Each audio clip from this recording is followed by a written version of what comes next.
Alright, so this is our opportunity to kind of look and see what we did on the guided instruction for 9.2. So let's look at that, back at the question that we had here, which was a t-shirt being launched at 64 feet per second from 7 feet in the air. And what I told you before is that this represents your initial velocity, this represents your initial height, which means the function that we're looking for is negative 16t squared plus 64, which is your initial velocity t, plus 7 because that's the initial height. So that was the shift that you had to make. Again, you had to use your calculator here to kind of type that in. So let's clear this graph and clear that function. And again, we have negative 16. Again, we don't use t, we use x squared plus 64x. Oops, I don't know what that was about. And then plus 7. Graph that. And again, we know we want to start from 0 because we know for a fact that 0 was not the maximum. So when we do our second trace, and we know we're looking for a maximum because it is asking for the maximum height, that what we can do is start it where x is equal to 0, because notice it says x is 0, y is 7, hit enter. And what we learned was to keep clicking right until this number stops going up and actually starts going down. So 7 and 19 is up, that went to 31, 41, 49, 56, 62, 66, 69, 70, 70, 69, 66. So now that I know I'm definitely going in the downward direction, I hit enter again and then enter to calculate the maximum height, which was at 2,71. So it took, if it says how long, it took 2 seconds, and the max height was 71 feet. Those are the two answers that you should have came up with. Again, the 2 represented that it took 2 seconds for it to get to its maximum height. The 71 represents the fact that it was 71 feet in the air at the maximum height. Alright. In terms of number 2, again, this is a review, kind of like what we're going to do on our rest of the sheet. You have your A, B, and C, A being 1 because there's nothing there, B being 8, C being negative 5. The formula to use is negative b over 2a, which we'll be doing more as we go. You have to memorize this by the time you take your test, actually by the time you take your quiz this week. Opposite of b is negative 8, 2 times 1, which tells me that my key x is negative 4. So when you make your chart, surround this with numbers,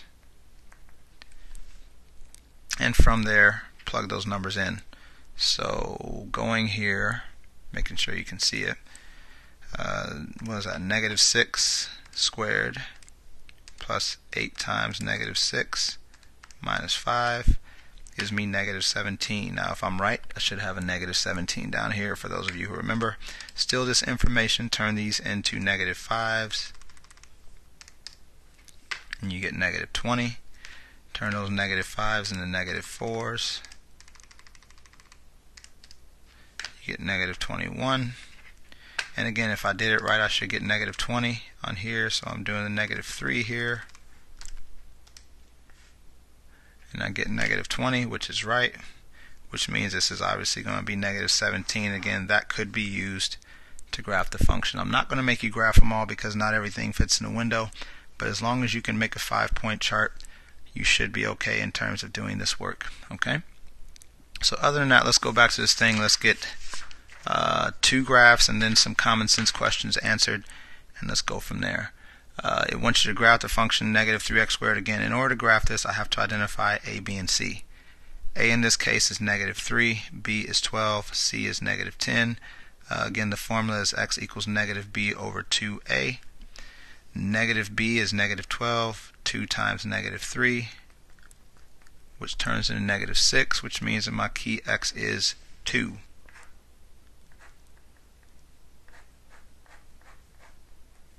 So 2 being the middle number, 1, 0, 3, and 4. I then go back here and plug them in. So negative 3 times 0 squared plus 12 times 0 minus 10 gives me the answer of negative 10. Steal it back. Again, it's just more a game of patience at this point. You just got to make sure you take your time. Negative 1. Interesting. Okay. So negative 1. Turn those into 2's. You get 2. Turn those into 3's. And you get negative 1, which tells me that I should get negative 10 here. Again, we've seen the situation before where 10 is a big number and we want to make it fit, so what we're going to do here is count by 2's and by 1's. 0, negative 10 means go down 2, 4, 6, 8, 10. 1, negative 1 means go over 1, and 1 down would actually be halfway down. 2, 2 means go over 2 and up. Remember, that's counting by 2's here. 3, negative 1 means over 3, and 1 would be 1/2 step down. 4, negative 10 means 4, 2, 4, 6, 8, 10. And then from there, that is your U. Key thing in all this, again, is making sure you know how to make your table. Don't worry so much about whether your graphs look right now. As long as you are focusing on making the table, finding the key X to make the table, then you understand enough to graph these things.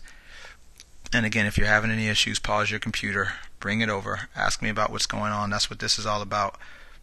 I'm trying not to make you take a lot of notes so you can actually learn what's going on in terms of the overall idea. Again, in order to graph this, we have to identify A, which is 1, B, which is negative 6, C, which is 1. The formula is negative B over 2A. Since B is negative 6, we want to put a 6 up there as positive over 2 times 1, which in the end ends up being 3.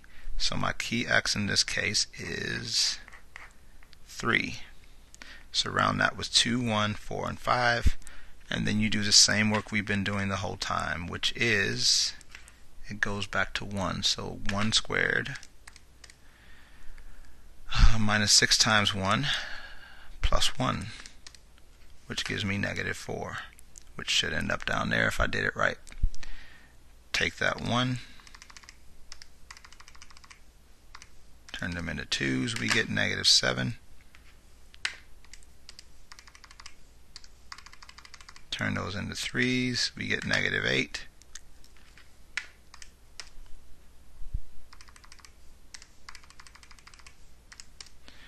Negative 7, which matches, which tells me this should be negative 4. So because I'm counting by 1's, I'm not going to mark anything, but 1, negative 4 means go over 1 and down 1, 2, 3, 4. 2, negative 7 means go over 2, 1, 2, 3, 4, 5, 6, and I'll just say 7's right there. 3, negative 8, actually I might need to count by 2's anyway, I'm not going to do that. So count by 2's that way, 1 this way, so 1, negative 4 is actually here, because I'm counting by 2's. 2, negative 7 is 2, 4, 6, and 1 more makes 7. Again, we don't want that point. 3, negative 8 is 2, 4, 6, 8. 4, negative 7, 1, 2, 3, 4, 2, 4, 6, 7 would be halfway down, and 5, negative 4 would be here. And again, you notice that you have the U that you are looking for. Alright, so again, don't forget to work on finding that key X. If you still don't know how, you better come to me quick and start asking about it. That's what class time is for. But as long as you understand that, you should be ready for these 2 questions without doing any kind of work. Widest to narrowest, this is a review. If you remember, I told you before that when it came to parabolas, that this was the small number, and that this, if you remember stacking them up, was the big number. And so focusing only on the x squared, because remember, it doesn't matter about this stuff here, that stuff there, or this stuff here. It also doesn't even matter about the negative, because the negative doesn't do anything but turn it upside down. What we are looking at is the biggest number is going to be the most narrow, and the smallest number is going to be the widest. And so we are looking at a 3, a 1, and a 0.4. And because of that, we know that the smallest number is going to give us the widest, so C should be the widest graph. The second widest graph would be this middle number, which in this case is in B, and the most narrow graph should be A. And if we graph those, remember, just looking at this real fast, 0.4x, I'm just going to use a number, a regular x, and then a 3x. And you should notice that all 3 of these graphs, I'm sorry, it need to be squared. Gotta wait for it to finish first. Negative or 0.4x squared x squared, 3x squared. Again, we should notice that this goes from wide to narrow to more narrow. And so that's what we're looking at. Alright, so again, keep in mind that the number out here determines how wide it is, but the smaller the number, the more wide it is. If it's smaller than 1, it's very wide. 1 is regular. Any number bigger than 1 is going to be more narrow. And then the last thing we want to talk about is where the graph is going to cross the y-axis. What we're going to learn, this might move it up or down, but we do know for a fact that this is going to cross at 8 because that's what the 8 is. So if I was to graph this, this should cross at 8. So if I was to graph 4x squared plus 8, yes, I understand the graph is going to be somewhere else, but it moves 1, 2, 3, 4, 5, 6, 7, 8. There you go. Guess what? The next graph should cross at this number here, the one without a variable on it, because that is a y-intercept. If you remember, y-intercept means ignore x, so that means ignore that, see the negative 3. Let's go back to this and graph it. So x squared minus 4x minus 3. Again, if you graph it, we should see it cross somewhere around here, and if you look at it, that's exactly what's happening. It is crossing at 1, 2, 3. There's your number. Just like this one here, there is no extra number, which means that this should actually cross at 0. It should cross at the origin. But let's see, just to make sure, 8x squared plus 5x should cross at the origin. Let's see if it does. And if you look really close, that is pretty much where it's going through. So whenever you're looking at graphs, if you're taking a multiple choice test, you can even use these numbers to help you out to kind of see which one's which. Alright, so just keep that in mind. Again, you should have pretty much gotten what you needed out today. Tomorrow we'll learn about the second day of actually I think we'll learn about 9.3. So we're moving on to the next one. But other than that, I think you should be in good shape in terms of your understanding. We know about how the number in front of x squared, if it's negative, opens down. If it's positive, opens up. We understand that if it's 3x squared and I went to graph it, that from the vertex I would go over 1 up 3, back 1 up 3. That if it was 2x squared, that from here I would go over 1 up 2, back 1 up 2. We also understand now that this number here tells us where it crosses the axis. We also understand how to find the key x by doing negative b over 2a. So you know a lot of stuff now. Just be ready to apply it tomorrow, because all these things are going to start kind of coming together and being important to you. So other than that, good day, good job, and we'll talk later.